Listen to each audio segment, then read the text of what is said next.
మాటలు ఫోన్లో రికార్డింగ్ చేసి పెట్టినాను. మరి అక్క మరి ఫోన్ చేస్తే మరి వాయిస్ రికార్డింగ్ పెట్టినాను కదా, సరే సమంగా నవ్వట్లేదు మీది అని అంటే, సరే మీది అనింది.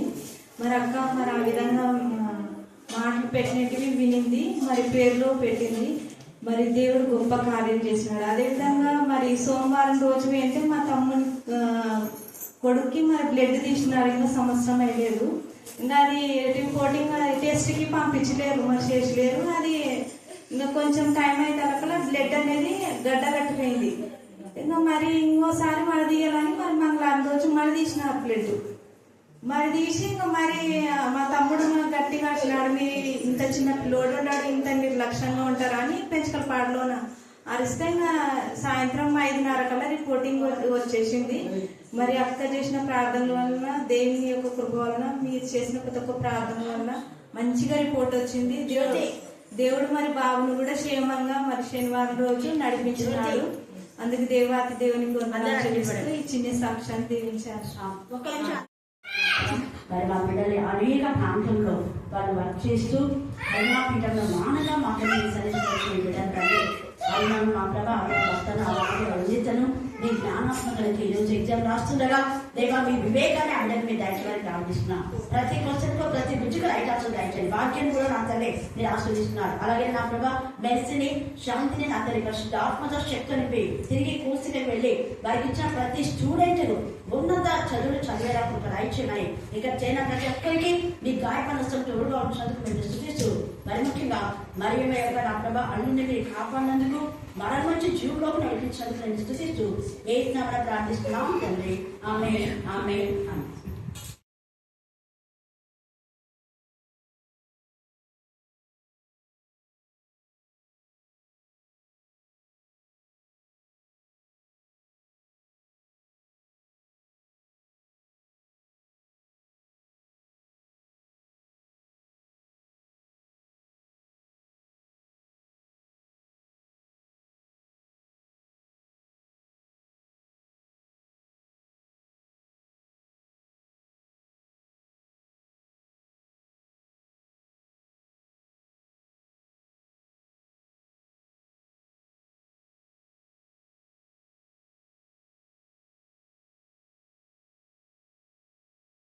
గ్రంథము 8వ అధ్యాయము 15 నుంచి 21 వచనంలో చదువుకుందాం. దానియేలను నేను ఈ దర్శనము చూచి తిని దాని తెలుసుకొనదగిన వివేకము పొందవలెనని ఉండగా మనుష్యుని రూపము గల ఒకడు నా ఎదుట నిలిచెను. అంతటా ఊలయి నదీ తీరముల మధ్య నిలిచి పలుకుచున్న యొక్క మనుష్యుని స్వరము వింటిని. అది గబ్రియేలు, ఈ దర్శన భావమును ఇతనికి తెలియజేయమని చెప్పాను. అప్పుడతడు నేను నిలుచున్న చోటునకు వచ్చెను. అతడు రాగానే నేను మహాభయముంది సాష్టాంగపడి తిని. అతడు నరపుత్రుడా, ఈ దర్శనము అంత్యకాలమును గూర్చినదని తెలుసుకొనుమనెను. అతడు నాతో మాటలాడుచుండగా నేను గాఢ నిద్ర పట్టిన వాడనై నేలను సాష్టాంగపడి తిని గనుక అతడు నన్ను పట్టుకొని లేవనెత్తి నిలబెట్టెను. మరియు అతడు ఉగ్రత సమాప్తమైన కాలమందు కలుగబోవునట్టి సంగతులు నీకు తెలియజేయుచున్నాను. ఏలయనగా అది నిర్ణయించిన అంత్యకాలమును గూర్చినది. నీవు చూసిన 2 కొమ్ములు గల ఆ పొట్టేలున్నదే, అది మాదీయుల యొక్కయు పారసీకుల యొక్కయు రాజులను సూచించుచున్నది.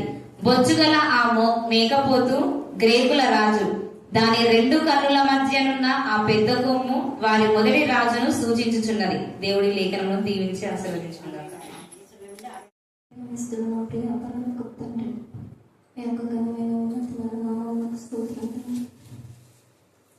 ఆయన ఈ దినం మిమ్మల్ని ఆరాధించేందుకు మీరు మాకు ఇచ్చిన సమయం పొందుతున్నాను. ఎంతో మంది ఈ సమయాన్ని గడుపుతున్నాను. అన్యులైతే ప్రభు వాళ్ళ యొక్క సంతోషంలో వాళ్ళు మునిగిపోతున్నాను. వారు తమ సంతోషాన్ని అనుభవిస్తూ దేవుని ఎరుగని వారే ఉన్నారు. కానీ మేము సజీవైన దేవుని సన్నిధానంలో ఆరాధించేందుకు మీరు మాకు అనుగ్రహించిన అవకాశం పొందుతున్నాను.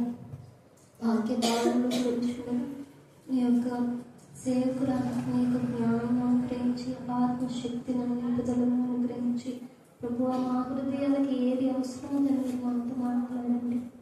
ఇంకా ఎక్కడ మేము బలహీనకున్నామో అక్కడ మీరు మమ్మల్ని బలపరచండి. మీ మాట మమ్మల్ని బ్రతికించండి తండ్రి. మీరు మాట మాత్రమే సెలవు మా బ్రతుకులు మాటలు తండ్రి. నాయన మీకు స్తోత్రంలో బండబారిన హృదయాలతో కూడా మీరు మాట్లాడుతూ సమర్థుడు ప్రభు. దానియేలు కలిగిన దర్శనం ఉంటే గొప్ప లక్షణములు మేము కలిగి ఉంటకు సహాయం చేయండి. ఆయన ఎంతో నమ్మకంగా మీకు ఉన్నాడు ప్రభు. అటు వారికి మీ యొక్క దర్శనాన్ని మీరు అనుగ్రహిస్తూ దేవుళ్ళగా ఉంటే అటు లక్షణములను మేము కలిగి ఉంటకు సహాయం చేయండి. దర్శనములు కలిగి ఎవరుగా మేము ఉంటకు మాకు సహాయం చేయండి తండ్రి. తండ్రి మీకు స్తోత్రం. ఇక్కడ వచ్చిన ప్రతి కుటుంబాలు మీరు జ్ఞాపకం చేసుకోండి. ఆయన మీకు స్తోత్రం. మీ అందు భయంతో భక్తితో ఆయన మీ యొక్క సన్నిధానంలో నడుచుకుంటాము మాకు సహాయం చేయండి అంటే మమ్మల్ని సంపూర్ణంగా తగ్గించుకోలేము. ఆయన మీ వైపు పేరు చూసుకుంటే మాకు సహాయం చేయండి. దీన్ని బట్టి మాకు కలుగుతుండకపోతే అన్ని విషయంలో సంపూర్ణమైన తగ్గుదలలో మీరు బాగా అనుగ్రహించండి. ఇక్కడ మీరు మాత్రమే గనుడుగా ఎంచబడి మాకు సహాయం చేయమని నజరుడైన యేసు నామమున అడిగి వేడుకలు పొందుతున్నాము తండ్రి. ఆమేన్ ఆమేన్. కంటి పాపలా కాచినావయా, చంటి పాపను మోసినట్టు మోసినావయా, చేతి నీడలో దాచినావయా, తోడుగా మా ముందరే నడచినావయా, పోషించినావయా, బలపరచినావయా, భయము వలదని ధైర్యమునిచ్చినావయా, నడిపించినావయా, కాపాడినావయా, ఓట మంచులో విజయమునిచ్చినావయా, మా తలంపులు కావు నీ తలంపులే, మా జీవితాలలో జరిగించినావయా, మా ఊహలే కాదు నీ ప్రణాళికే, మానగా సమయానికి నెరవేర్చినావయా, కంటి పాపలా కాచినావయా, చంటి పాపను మోసినట్టు మోసినావయా, చేతి నీడలో దాచినావయా, తోడుగా మా ముందరే నడచినావయా, ఎన్నో ఏలుగా ఎదురు చూసాముగా, ఆశలే అడి ఆశలవ్వగా సోలిపోయాముగా, దారే కానగా ఆగిపోయాముగా, అంధకారమే అలుముకోగా అలసిపోయాముగా, అనుదినమున నీ మాటలే ఆదరించి నడిపించెగా, అనగారిన మా ఆశలన్నీ చిగురింపజేసెగా, ప్రతి క్షణమున నీ సన్నిధే ధైర్యపరచి బలపరచెగా, చిరిగిన మా జీవితాలను వెలిగింపజేసెగా, కన్నీరు తుడచినావు, నాట్యముగా మార్చినావు, ఎనలేని ప్రేమ మా పైన చూపి కంటి పాపలా కాచినావయా, చంటి పాపను మోసినట్టు మోసినావయా, చేతి నీడలో దాచినావయా, తోడుగా మా ముందరే నడచినావయా, ఊహించు వాటి కంటే ఎంతో అధికముగా హెచ్చించినావు దేవా నీ ప్రేమ మధురము, ఏ మంచి లేని మాకు మా మంచి కాపరై దీవించినావు దేవా నీ ప్రేమ మరువము, హీనులం బలహీనులం నిలువలేక పడిపోయినా లేవనెత్తి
దేవా నీకు కోతకాలం పండుగ, పస్కా పండుగ నా తండ్రి, నీకు మహిమకరమైన నా ప్రభ నా తండ్రి ధాన్యంలో పండుగ చేయమని లేఖనంలో రాయబడి ఉంది తండ్రి.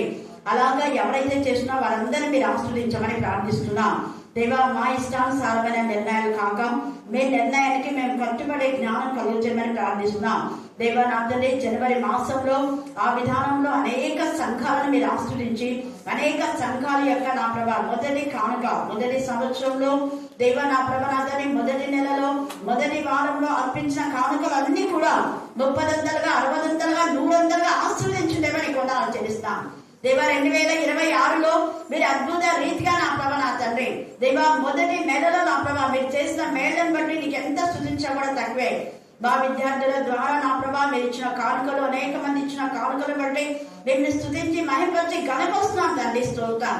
తల్లిదండ్రుల పైన ఆధారపడకుండా అందరి కష్టార్జితంతో ఆధారపడే జ్ఞానం బిడ్డలు దయచేస్తున్నారు. ఈ సమయంలో కూడా మరి కొంతమంది దేవ నా ప్రభా అటెండ్ ఎగ్జామ్ లో డిఎస్సికి అందరి ప్రిపేర్ అవుతున్నారు.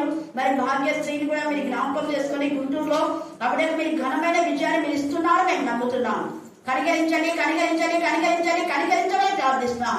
సోదరి పల్లవి మీ జ్ఞానాత్మతో నింపుది కాక దేవా మిమ్మల్ని మీరే మహిమపరచుకొని కనీసం ఇంట్లో దేవా ఒక్కరికైనా ఉద్యోగం వచ్చేలాగా మార్గం చాలం చేయదు కాక గవర్నమెంట్ కు మీ జ్ఞానం దయచేది కాక రైట్ మైండ్ దయచేది కాక దుష్ట శక్తులు లైవ్ అవును కాక దేవా. అలాగే నా ప్రభా క్షేమంగా మా మధ్యకు అరుణను శాంతిని నా ప్రభా మనస్సుని దేవా అతని మరి అరుణ యొక్క భర్తను కూడా నా ప్రభా వేరే ప్రాంతం నుంచి మా దగ్గరికి నడిపించినారు. మీకు వందనాలు చెల్లిస్తున్నాం.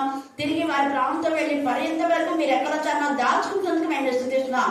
దేవా మీరు చేసిన మేళ స్తుతించడానికి బిడ్డలు ఎంత ఆసక్తితో కరుణా పీఠంలో వచ్చిండగా కరుణా పీఠం పైన నా తండ్రి మీరు మాట్లాడతానన్నారు. దేవా యొక్క సమయంలో కరుణా పీఠం పైన నా ప్రభావ మీరు ఉండి హల్లెలూయా హల్లెలూయా హల్లెలూయా హల్లెలూయా. వాళ్ళు సంవత్సరం పంటకు వస్తారు కానీ దేవుడు నాకు నెల ఇస్తాడు. నేను ఎప్పుడు ప్రేర్లు పెడుతుంటాను. ప్రకటన మీకు 22 ఇంతకుముందు చెప్పినది ప్రకృతి అని. అది చెప్పినప్పటి నుంచి నిజంగా అంటే ఒక 15 years బ్యాక్ నేను చెప్పినది వాగ్దానం నాకు ఇచ్చిన దేవుడు నెల నువ్వు ఫలిస్తావని. చూడండి ప్రకటన 12వ అధ్యాయం ప్రకటన అందిస్తారా ప్రకటన 22వ అధ్యాయం 1-2 వర్షాలు చదవండి. మరియు స్ఫటికము వలె పెరిగినట్టి జీవ జలముల నది దేవుని యొక్క గొర్రెపిల్ల యొక్కయు గొర్రెపిల్ల యొక్కయు సింహాసనం వద్ద నుండి ఆ పట్టణపు రాజవీధి మధ్యను ప్రవహించుట ఆ దూత నాకు చూపెను. ఆ నది యొక్క ఈవలను ఆవలను జీవ వృక్షం ఉండేను. అది నెలకు ఫలించుచు 12 కాపులు కాయను. దాదాపు 15 సంవత్సరాల క్రితం నాకు వచ్చిన వాగ్దానం ఇది. ఎప్పుడైతే ఇది వచ్చిందో నేను దానిపైన చేయి పెట్టి దేవా నెల అంటున్నావు, నేను నెల జీతం అప్పుడు ఇంకా జాబ్ చేస్తున్నా కదా, నెల జీతం వస్తుంది అదేమో కదా అని నేను దేవుడు స్తుతించాను. దేవుడు అన్నాడు నీ జీతంతో నేను నా వాక్య పరిచయం చేయించుకుని అనుకుంటున్నావా ప్రశ్నించినాడు. వెంటనే షాక్ అయిపోయింది నేను. ప్రభు మరి నా జీతం ఏం చేయాలి? అది నీ ఇష్టానుసారంగా నువ్వు వాడుకో, కానీ నీవు చేసిన పరిచయకు నేను జీతం ఇస్తాను అదనే. అప్పటి నుంచి నాకు నెల అంటే ఫస్ట్ జనవరి అంటే డిసెంబర్ నుంచి స్టార్ట్ అవుతుంది చాలా మంది ఇచ్చే కానుకలు. ఎంత సమృద్ధిగా అంటే చెప్పలేము. నేను అడిగిన దానికంటే ఊహించిన దానికంటే అధికమే. ఇంకా నాకు వచ్చినటువంటి దాంట్లో ఇలా కరుణాపీఠం కట్టడము, ఇంకొక చోట దేవుని మందిరాలకు. కానీ మీరు ఇచ్చిన కానుకలు ఇక్కడనే మీకు మహిమకరంగా వాడడానికి దేవుడు కృపణించిన. హల్లెలూయా హల్లెలూయా. అంటే ఎందుకు ఈ మాట నేను చెప్తున్నాను అంటే మనం అడగక ముందే దేవుడు చేస్తాడు. యాక్చువల్ గా మొదటి నెలలోనే ఇవ్వాలి. ఈసారి మన పిల్లలు తెచ్చిస్తున్నారు.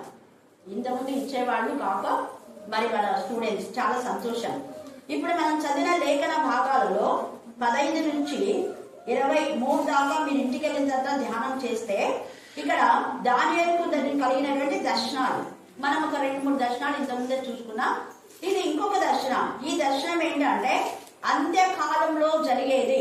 అప్పుడు మనం చూసుకున్నటువంటి దర్శనాలు ఆ దేశాన్ని బట్టి, బబులోను రాజుని బట్టి, లేకపోతే ఇంకా కొంతమంది రాజులు కొన్ని దేశాలను బట్టి ఉంది.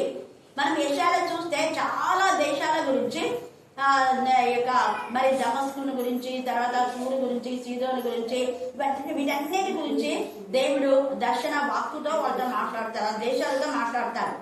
మరి మనం చాలా మంది అడిగినారు అనిలు, అక్క మన భారతదేశం మిశ్రిత దేశం కదా, మరి మన దేశం గురించి రాయబడి ఉందా అని ఒకరు అన్నారు. ఇంకొకరు అన్నారు ఉంది, అది హిందూ దేశమే అన్నారు. వెంటనే శరీరం అవుతున్నా నేను ఎందుకు అన్నారు, హిందూ అని ఇది రాసినది బ్రాహ్మణ్స్, వాళ్లకు ఇంటర్ప్రిటేషన్ తెలియక హిందూ దేశం అని రాస్తున్నారు. మీరు ఇంగ్లీష్ లో చదవండి, ఎస్తేరు 1వ అధ్యాయం ఇంగ్లీష్ లో మనం చూస్తే ఇండియా అని ఉంటుంది. ఏముంటుంది? మరి చెప్పండి, అది చెప్పాలి. ఇండియా మీన్స్ భారతదేశం. భరతుడు పాలించేందుకు దానికి భారతదేశం, దేవుడే నిర్ణయించినాడు అలాగా.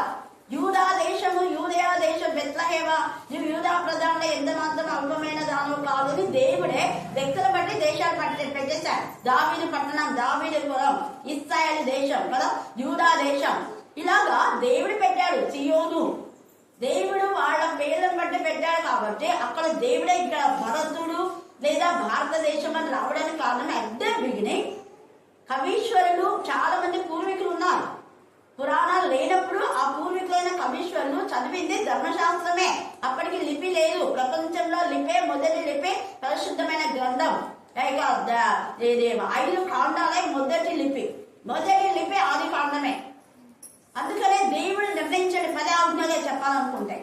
ఈ యొక్క 10 ఆజ్ఞలు మొదట లిపిగా దేవుడు ఇచ్చాడు. ఆ తర్వాత కవీశ్వరులందరూ చదివి వాళ్ళ కవిత్వంలో వాళ్ళ యొక్క అర్థం అంటే వాక్యం ఒకటి ఉంటే దానికి అర్థాలు భావాలు చెప్తారు. భావాలు చెప్పేవారు కొంతమంది 4 లైన్స్ చెప్పొచ్చు, 5 లైన్స్ చెప్పొచ్చు, 6 చెప్పొచ్చు, what ever it may be.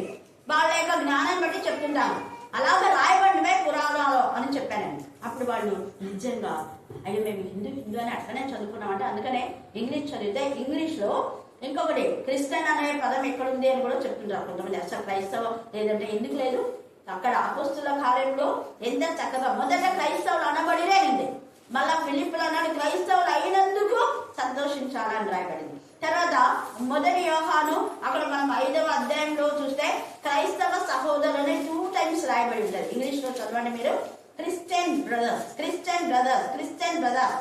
తర్వాత హోలీ బ్రదర్, పరిశుద్ధుల సహవాసము, ఇవి రాయబడి ఉంటాయి. ఆ పరిశుద్ధులు అంటేనే క్రైస్తవులకు సరైన నిర్వచనం పరిశుద్ధులు. అందుకే పరిశుద్ధులు రాజ్యం చేస్తారని ఆ దర్శనం దానియేలుకు వచ్చింది.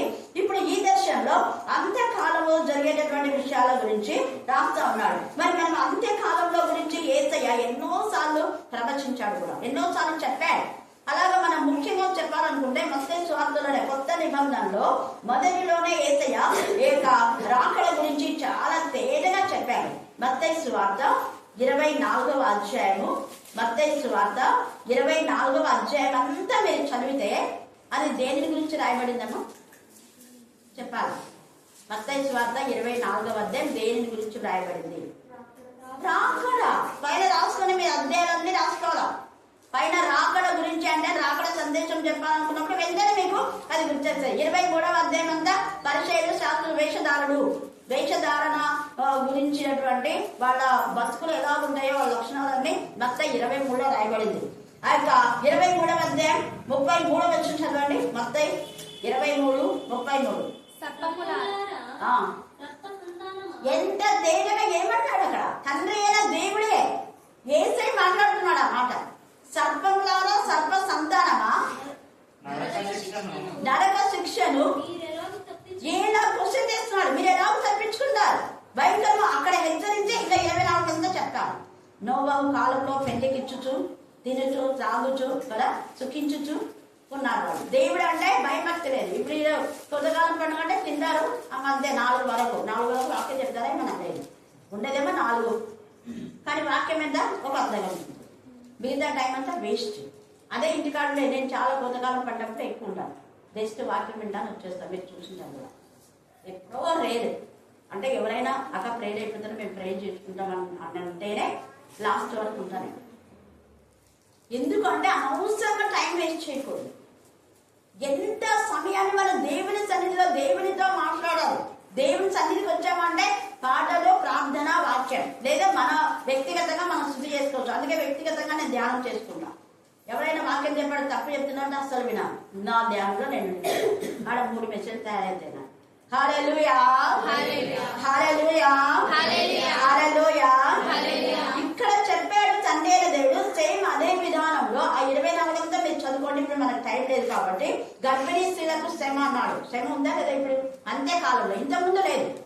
మీరు ఎప్పుడు క్యారీ చేసుకోండి. అంతే కాలంలో గర్భిణీ స్త్రీలకు ప్రత్యేకంగా ప్రత్యేసి చెప్పారు. గర్భిణీ స్త్రీలకు పాలించే వారికి ఏంటంట శ్రమ. శ్రమ.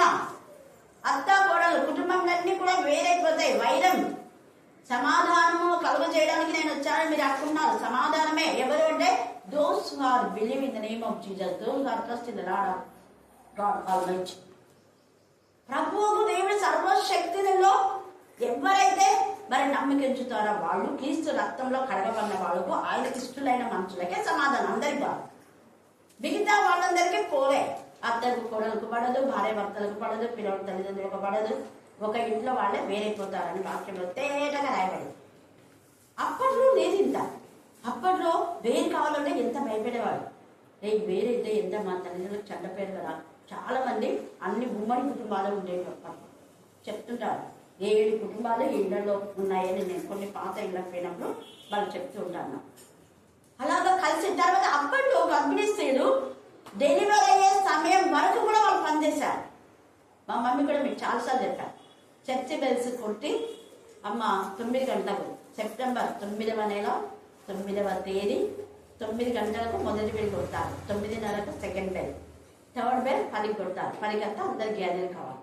ఫస్ట్ బెల్ కొట్టి ఇంకా కొన్ని నిమిషాలు వాళ్ళు కౌంటింగ్ చేస్తారు. అప్పట్లో దేని కుట్టానని చెప్పారు. అంతవరకు మమ్మీ పనిచేసేది.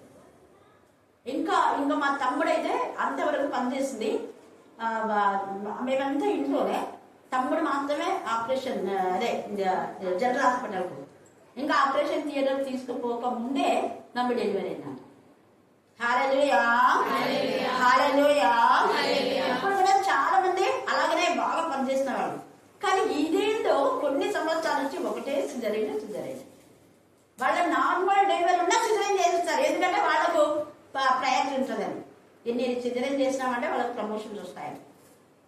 లేకపోతే ఇన్ని అబార్షన్ చేసేది, పుట్టబోయే పిల్లలు కూడా అనవసరంగా తీసేసే నరహంతకులు ఉన్నారు. అవన్నీ ఇప్పుడు జరుగుతున్నాయి. అంత్యకాలంలో చాలా మంది చంపబడతారు. ఆడపిల్ల పుట్టిందంటే ముందరే చంపేస్తారు. బేబీ సరిగా లేదంటే తీసేసుకుంటుంటారు. ఆడ తీసేసే డాక్టర్స్ కు బుద్ధి లేదు. ఆ 9 నెలల వరకు ఖచ్చితంగా ఆ బేబీ గ్రోత్ అవుతుందేమో కదా, చెయ్యరా. ఒకవేళ తల్లికి ప్రమాదం ఉంది అంటే తప్ప తీసేయకూడదు ఇష్టానుసారం. ఎందుకంటే వాళ్ళకి డబ్బులు వస్తే తీసేస్తే 5-6 వేలు ఇస్తారు కదా. అందుకని డబ్బుల కోసం నరహంతకులందరికీ దేవుని రాజ్యం వారసులు కాదు.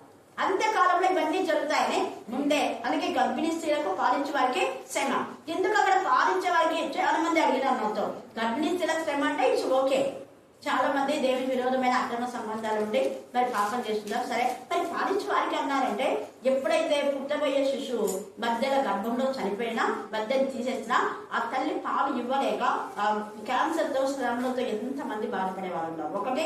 రెండవది, వాళ్ళ యొక్క తల్లులు పుట్టిన పిల్లలకు పాలు ఇవ్వరు. అప్పటి వాళ్ళు అసలు బయట పాలు కొనేవాళ్ళు కాదు. 2 ఏళ్ల వరకు ప్రతి తల్లి తమ పిల్లలకు పాలు ఇచ్చేది. కానీ ఇప్పుడు గర్వం, అహంకారం ఎక్కువైపోయింది. వాళ్ళ సొగసు పోతుందని కొనిపోస్తారు పాలు. అందుకనే చిన్నపిల్లలకు రోగాలు ఎక్కువ. చిన్నప్పుడే ఎందుకు పిల్లలకు రోగాలు? కంటి చూపు తక్కువైతుంది, గుండె జబ్బులు వస్తున్నాయి, అవి వస్తున్నాయి, ఇవి వస్తున్నాయి అంటే తల్లి పాలు ఇవ్వదు. దాని అందరం పోతున్నాయి. అప్పుడు తల్లులు అలా కాదు. పిల్లలు పాలు మానే వరకు పాలిచ్చేతారు. అందుకని అంత బలం, అంత శక్తి. హల్లెలూయా హల్లెలూయా. ముందుగానే దేవుడు అంత్యకాలంలో ఏం జరుగుతుందో రాసి ఉంచాడు. సేమ్ అదే ఇక్కడ దానియేలు కూడా దర్శన రూపకంగా మాట్లాడుతున్నాడు. చూడండి, మనుష్య రూపం గల ఒకడు నా ఎదుట నిలిచెను. అంతటా భూలయి నదీ తీరం నా మధ్య నిలిచి పలుకుచున్న ఒక మనుష్యుని స్వరము వింటిని. అది గాబ్రియేలు. ఈ దర్శన భావమును ఇతనికి తెలియచేయమని చెప్పాను. అంటే తండ్రి అయిన దేవుడు పరిశుద్ధాత్మ ద్వారా గాబ్రియేలుతో మాట్లాడి ఈ దర్శనం ఆయనకు తెలియచేయండి అని చెప్పాడు. అప్పుడు అతడు నేను నిల్చుచున్న చోటునకు వచ్చాను. అతడు రాగానే నేను మహాభయం ఉంది, సాష్టాంగపడితేనే. ఎంత ప్రేమ గల తండ్రి! భూమి మీద ఉన్న మన కోసం తన దూతను పంపిస్తున్నాడు. తల్లి మరియా ఎంతగా అలజడిగా కలవరంగా ఉన్నప్పుడు ఆమెతో మాట్లాడినాడు, యోసేపుతో మాట్లాడినాడు కదా. పుట్టిన తర్వాత కూడా మాట్లాడినాడు, మీరు ఇక్కడ ఉండొద్దని వెళ్ళిపోండి, వాడు చచ్చిపోతాను వెళ్ళదు, వాడు చనిపోయినాక మళ్ళీ నేనే మేము తీసుకొస్తాను. కొంతకాలం ఎందుకు వాడినే ముందు చంపి వేసేది ఉంచొచ్చు, కానీ అది గాడ్స్ విల్ కాదు. ఆయన చిత్తం ఏంటంటే యేసయ్య పుట్టాడని, మరి యూదుల రాజు పుట్టాడని వీడు ఎంత క్రూరుడో అని తెలియచేయడానికి. హేరోదు ఎంత క్రూరుడు అంటే తను రాజుగా ఉండాలని తన యొక్క రాజ్యం కోసం 2 సంవత్సరాల పిల్లలు అనేక మందిని చంపించాడు. పసి పిల్లలు ఎంత నరహం, ఎంత క్రూరమైన ఆ క్రూరం అప్పటికే స్టార్ట్ అయింది. అంతకాలం అప్పటికే యేసయ్య నుంచి అంతకాలం వచ్చాయి. యేసయ్య నుంచి జరగబోయే విషయాలే ఇవన్నీ కూడా. దాని యొక్క దర్శనం అంటే మనం అంత్యకాలం అంటే ఇప్పుడు వచ్చేది కాదు, యేసయ్య నుంచే స్టార్ట్ అయింది. యేసయ్య జననం నుంచే అంత్యకాలం. ఇంకా అది ఎప్పుడైనా రావచ్చు. మనం 2000 సంవత్సరాల క్రితమని ప్రతిసారి చెప్తుంటాం. ఇక్కడ 2300 దినములు అన్నాడు. అంటే ఆయన దృష్టిలో 1 సంవత్సరం 1 దినానికి లెక్క వేసుకుంటే పైన 14వ వచనంలో 2300 దినముల మట్టుకే. కొంతమంది దీన్ని ఆత్మ సంబంధం చెప్తుంటారు, కానీ ఇది కరెక్ట్ కాదని నేను అంటా. ఇది రాశాడు దేవుడు అంతే. ఆయన అంటాడు, నేను ఆలస్యం చేయొచ్చు, చేయకపోవచ్చు. అనేకులు మార్చబడాలని నేను ఆలస్యం చేస్తానని ఒక చోట, ఇంకొక చోట నేను ఆలస్యం చేయను, ఎక్కువైపోయింది కదా పాపం, వెంటనే నేను రాకడ సమీపంలో ఉన్నా, ద్వారం దగ్గర ఉన్నా, ఊదవుతున్నా, అలర్ట్, బి అలర్ట్. ఎక్కడ అలర్ట్ అవుతున్నాము?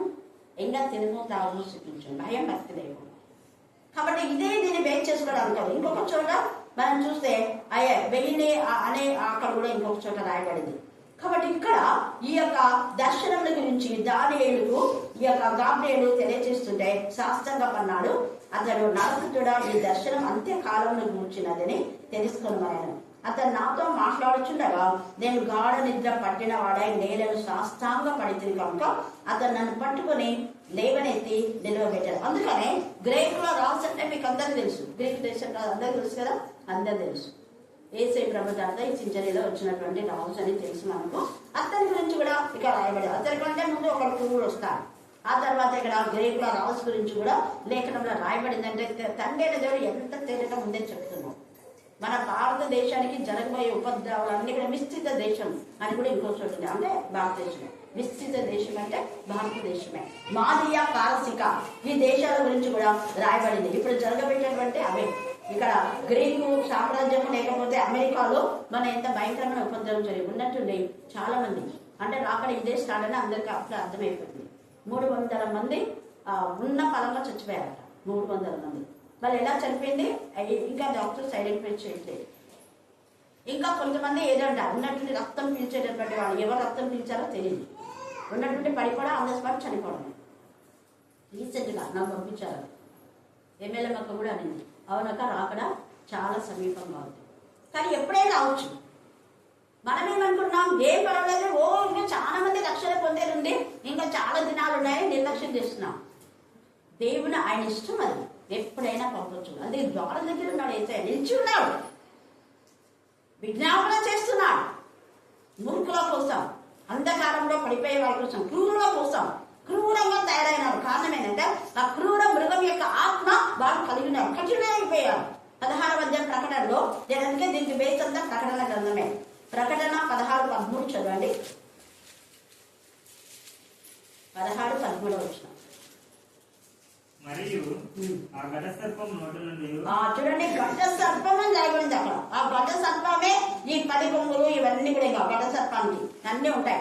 క్రూర మృగం క్రూర మృగం ఎన్ని ఉన్నాయి ఇక్కడ కూడా. క్రూర మృగం 23వ వచనంలో, దానియేలు 8వ అధ్యాయం 23వ వచనం దగ్గర మీరు ప్రకటన 16:13, 4 రాసుకోండి. అక్కడ 15వ అధ్యాయం 13 కూడా రాసుకోవచ్చు.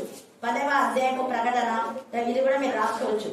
ఇక్కడ క్రూర మృగము గల వాడును అని ఇక్కడ ఉంది. అక్కడ క్రూర మృగం నోట నుండి అబద్ధ ప్రవక్తనే వీడే. అనేక మంది అబద్ధ ప్రవక్తను పంపించి మేము ఆకాశం నుంచి అగ్నికి దిగి వచ్చాడా చేస్తాం, అది చేస్తాం, ఇచ్చాడా నువ్వు అంటే ఇలా ఊపుతుంటారు. అంటే ఎందుకు అలా ఊపుతున్నాడు? ఏసై ఊపినాడు కదా. ఏసై ఊపింది వేరే, నువ్వు ఊపింది వేరే. కాళ్ళతోనే ఏమిటి ఇట్లా అంటుంటారు, వాళ్ళు పడిపోతుంటారు. ఇంకా ఏదైనా చేయబట్టి ఇలా తోసేస్తుంటారు. అవన్నీ దేవునికి విరోధమైనటువంటి క్రియలు. ఏసై ఎక్కడ చేయబెట్టి తోయలేదు, చేతులెత్తి వాళ్ళని ఆశ్రయించారు. మనం చేయి చూపగానే దురాత్మలు లైన్ అయిపోతాయి. చేయి చూపని అవసరం కూడా లేదు. God's presence, where are God's presence ఇదే Satan get the behave right now అని అంటేనే అయిపోతుంది మన దగ్గర నుంచి. ఎప్పుడు మనం ఊరికే యేసయ్య నామమును స్మరిస్తుంటే, ఆయన రక్తం గురించి మనం ఎప్పుడైతే ధ్యానం చేస్తుంటామో అది మనం పో అని చెప్పని అవసరం లేదు. మనం చూస్తేనే దానికి భయం అయిపోతుంది. దురాత్మలు గజ్జగజ్జలాడతాయి. మనం ఊరికే ప్రార్థన చేయడానికి మొదలు పెడితేనే గట్టి గావుకేకలు వేస్తాయి. అంత పవర్ వేసే నామంలో ఉంది. అంతేగాని చేయి పెట్టి ప్రార్థన చేస్తామని తోసేసి ఓ ఇంతమంది పడిపోయినారు. పడిపోవడానికి కాదు దేవుడు మనం ఏం చేయించడానికి, లేవనెత్తుతాడు. పడిపోయే ఆత్మలుగా ఉండకూడదు, లేవనెత్తబడే ఆత్మలుగా ఉండాలి. కొన్నిసార్లు పడిపోతాం. నిజంగా పరిశుద్ధ ఆత్మతో శక్తితో నింపబడినప్పుడు టాయిలెట్ చేయలేక నీరసం అయిపోయి కళ్ళు సరిగా పడక పౌలు పడిపోయాడు. ఇక్కడ దానియేలు కూడా దర్శనం చూసి పడిపోయినాడు. మళ్ళీ లేవనెత్తినాడు. మళ్ళీ పడింది అక్కడ లేవు కదా, మళ్ళీ లేవనెత్తినాడు. అంతేగాని చీర పొయ్యిని కూడా చూసుకోకుండా గట్టిగా తప్పని కొట్టేది, డ్రమ్స్ గట్టిగా కొడితే వీళ్ళు కూడా గట్టి కెక్కలేస్తుంది. అది పరిశుద్ధాత్మ అని అనిపించదు. ఎక్కడ వేస్తే అలా చేయలేదు. పరిశుద్ధాత్ముడు వస్తే మాట్లాడతాడు, వాక్శక్తిని ఇస్తాడు. అగ్ని జ్వాలలు వంటి నాలుకలు విభాగింపబడి అవి అంత్యకాలంలో నేను అనేకుల పైన కుమ్మరిస్తున్నాను. అది దర్శనాలు మనల్ని చాలా మంది చూస్తున్నారు కూడా. అందుకని ఇక్కడ అపవిత్రమైనవి వస్తాయి, అవి సూచక్రియలు చేస్తాయి. అవి 3 ఉన్నాయి ఇక్కడ. కప్పలో బట్టి 3 అపవిత్ర. కప్ప అంటే ఉభయచర జీవి. ఉభయచర జీవి అంటే వాళ్ళు సగం లోకంలో ఉంటాడు, సగం దేవుడు అంటాడు. అలాంటి వాళ్ళు అస్సలు మీరు నమ్మొద్దు. వాడు దేవుని మరి సేవిస్తున్నాను అంటాడు, దేవుని బిడ్డగా అని అంటుంటాడు, కానీ వాడు దేవుని అపవాది సంబంధే. అపవాదికి ఉన్న లక్షణాలు ఉన్నాయి. అపవాదికి ఏం లక్షణాలు, మెయిన్ లక్షణాలు అపవాదికి ఉన్నాయి 3. Very good. దొంగతనం, అదే దొంగ, నరహంతకం అంటే హత్య. దొంగతనము, హత్య, నాశనం. అంటే వాడు దొంగతనం చేస్తాడు. నీలో ఉన్న సమాధానం, నెమ్మదిని, విశ్వాసాన్ని, విధేయతను, ప్రేమని, పరిశుద్ధతను, నువ్వు ప్రార్థన చేయకుండా, నువ్వు వాక్యం చెప్పకుండా అనుకుంటాడు సంఘాలు. నేనే వాక్యం చెప్పాలి, నేనే ప్రార్థన చేయాలి. అక్కడ ఏమైపోయింది, దొంగిలించాడు నీ ఆత్మీయస్థితి. తర్వాత ఏం చేశాడు అంటే నీ యొక్క సమాధానాన్ని హత్య చేశాడు. మనం వాక్యం చెప్తే సమాధానమా లేదా చెప్పండి మీరు? సంతోషమేనా అందరికీ?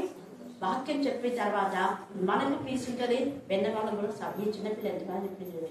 మన పిల్లలందరూ చెప్తుంటారు. మసి ఈ పాప క్షమించండి, మహి ఎంత బాగా చెప్పింది. విన్నారా మహిది? మీరు మెసేజ్ పంపించిన చాలా మంది. చిన్న పిల్ల మళ్ళీ చెప్తుంది. నాగరాజు కొడుకు కూడా చక్రి చెప్పిన 2 వచనాలు వాడు మళ్ళీ అర్థం చెప్తాడు. వచ్చని చెప్పి వీళ్ళందరికీ వచనాలు చెప్పి కూర్చుంటారు, కానీ దానికి అర్థం చెప్తాడు ఎంత క్లారిటీగా. దానియేలుకి అప్పుడు దర్శనాలు వచ్చాయి, మనకు కూడా వస్తాయి. దానియేలు లాగా మనం పరిశుద్ధంగా ఉండాలా.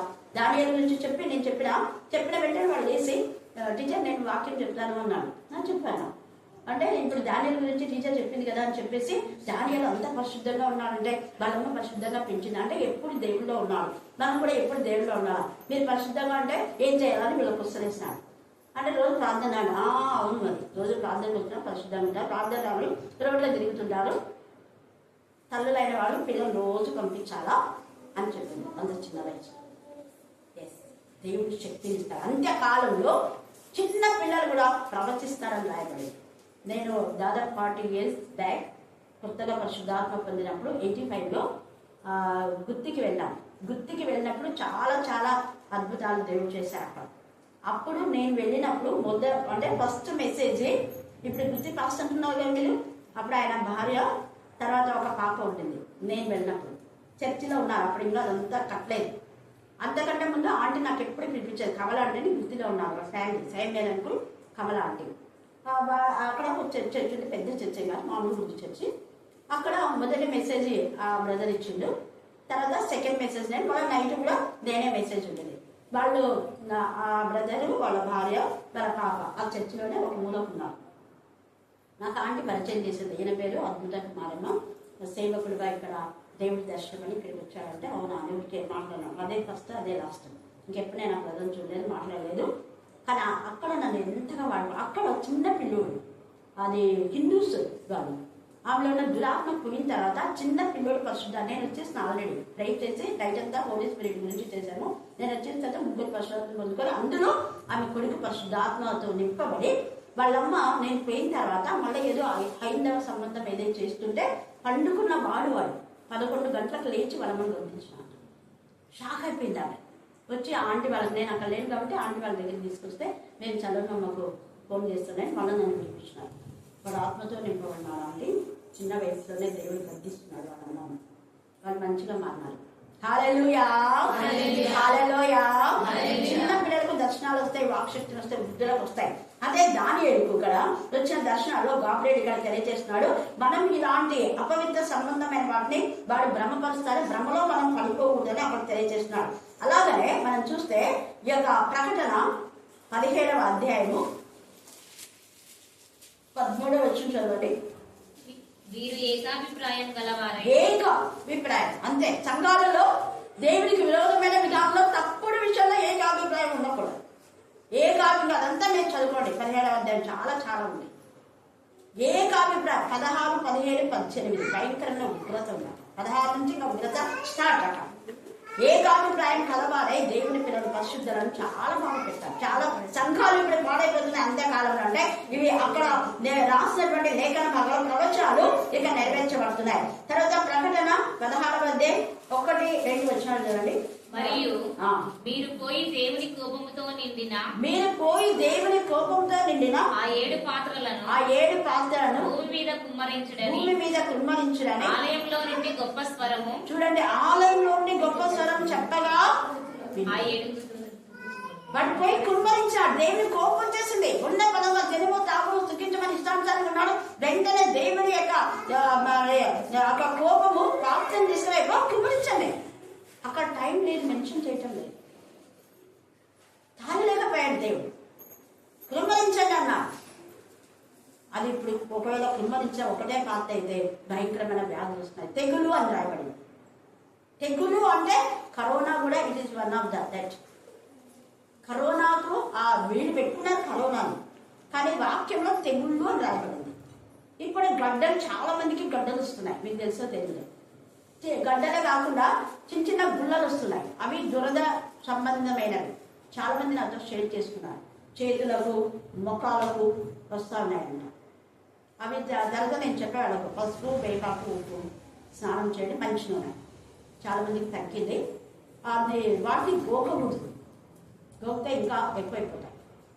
అంటే వాటర్ నుంచి కావచ్చు, ఆహారం నుంచి. ఇప్పుడు మనం తినే ఆహారంతో విష పదార్థాలే. ఎందుకంటే అన్ని కెమికల్స్, అన్ని పండ్లతో సహా. పళ్ళు ఎరగా కావాలంటే కెమికల్స్ వాడుతున్నారు. ప్రతి దాంట్లో ఇదే ఉంది. అందుకనే మనం దేవుని పైన ఆధారపడితే దేవుడే మనకు కావాల్సిన ఆరోగ్యాన్ని ఇస్తారు. దేవుడు ముందే ఇవి వస్తాయని మెడిసిన్స్ ఆయన కనిపెట్టినవే. మెడిసిన్ తీసుకోకుందని అక్కడ మెడిసిన్ తీసుకోకుందని ఎక్కలేదు. కాకపోతే నీ దేహానికి సరిపోయే మెడిసిన్ తీసుకో. కొన్ని అదేం రాసిస్తారు కానీ కొందరికి రియాక్షన్ అవుతుంది. కాబట్టి నీ దేహంకు సరిపడే మెడిసిన్ తీసుకోవాలి. అలాగనే నీ దేహంకు హాని కలిగించేదేదో అది తినొద్దు. కొందరికి వంకాయ తినకూడదని తింటారు. బాగుందని చెప్పేసి మళ్ళీ చికెన్ తింటామనుకో, ఒకసారి నాకు అట్లనేది. ఆ చికెన్ అసలు ఎప్పుడు తిన్నా ఏం కాలేదు. కానీ ఇవన్నీ కొన్నిసార్లు ఆ చికెన్ తిన్నప్పుడు ఏంటో ఒకలాగా ఇక్కడ ఒకసారి వచ్చింది, ఒక చిన్న గుల్లలాగా పోయింది అనుకోండి. అలాగా కొన్ని మనకు పడవని తెలిసినప్పుడు జాగ్రత్తగా ఉన్నాం. హల్లెలూయా, హల్లెలూయా. అంటే ప్రతిసారి చికెన్ తింటే అట్లా వస్తుందని కాదు. కొన్ని కోళ్ళలో కూడా ఎఫెక్ట్ ఉండవచ్చు, మేబీ ఆయిల్స్ లో ఉండొచ్చు. సరే, ఇక్కడ మనం చూస్తే ఈ 16వ అధ్యాయం 1 నుంచి మీరు 5 దాకా చదవండి. మళ్ళా 13, 14 వచ్చిన చదవండి. 16వ అధ్యాయం ప్రకటన 13, 14. మరియు ఆ ఘట సర్పం నోట నుండి క్రూర మృగం నోట నుండి అబద్ధ ప్రవక్త నోట నుండి. అది ఇవి ఎప్పుడు మర్చిపోద్దాం లైఫ్ లో. కప్పలు అనేది చాలా మంది దైవ జనులు కప్పల్లాగా ఉన్నారు. అంటే సగం లోకము, సగం దేవుడు. ఉభయచర జీవి కదా కప్ప. సేమ్ ఇలాగ మెసేజ్లు ఉంటాయి. అంటే వాక్యం ఉంటుంది, అది నీటిలో ఉంటుంది, మన భూమిలో ఉంటుంది. అందుకే కప్పలు అనే మాట ప్రత్యేకంగా దేవుడు అక్కడ రాసి పెట్టాడు. కారణం ఏంటంటే వారి వాక్యం తీసుకొని వాక్యంలో తప్పుడు బోధన చేసి వాక్యం తెలిపాడంటే కల్పనా కథలు జగన్. అది కురుకుడు పుల్లులాగా కాకి అనేక మంది విశ్వాసం భ్రష్టులుగా చేస్తుంది అని కూడా తిమోతిలో రాయబడింది. కాబట్టి మనం ప్రతిదీ కూడా ఈ దానియేలు చదివేటప్పుడంతా దానియేలు మొత్తం చదవండి. మళ్ళీ ప్రకటన మొత్తం ఎన్నిసార్లు వీలైతే అన్నిసార్లు చదవండి. రాకడ మీతోనే దేవుడు మాట్లాడతాం. ఎప్పుడు రాకడ ఎలాగ అలర్ట్ ఉండాలి, మన వాళ్ళని, మన కుటుంబీకులను మనం ఎలా అలర్ట్ చేయాలి. అయితే రోజు చెప్తా కొంతమంది ఎవరికి రక్షణ లేదు, వాళ్ళు ఏమన్నా అనుకొని ప్రతిరోజు చెప్తానే ఉంటాం. కాబట్టి మనం కూడా హెచ్చరిక చేయాలి, చెప్పాలి, ప్రార్థన చేయాలి. 3 వాక్యము ద్వారా చెప్పాలి, హెచ్చరించాలి, ప్రార్థన చేద్దాం. దేవుడు వారందరినీ కాపాడుగాక. ఆమేన్, ఆమేన్, ఆమేన్. రాకడ చాలా సమీపంగా ఉంది. ఉగ్రత సమాప్తమే కాలంలో ఇక్కడ 19వ వచనం ఉంది. అదే మీరు ఇప్పుడు ఆ కాలం గురించి, ఉగ్రత పాత్ర గురించి తెలియజేసే విధంగా ఉంది. 15 నుంచి మీరు 23 దాకా చదువుకోండి. మిగతా 24 దేవుని చిత్తమైతే మధ్యాహ్నం వేళ ధ్యానం చేసుకుందాం. ఈ సమయంలో ప్రార్థన సహోదరి వసంత మన ప్రార్థన నడిపిస్తారు. వసంత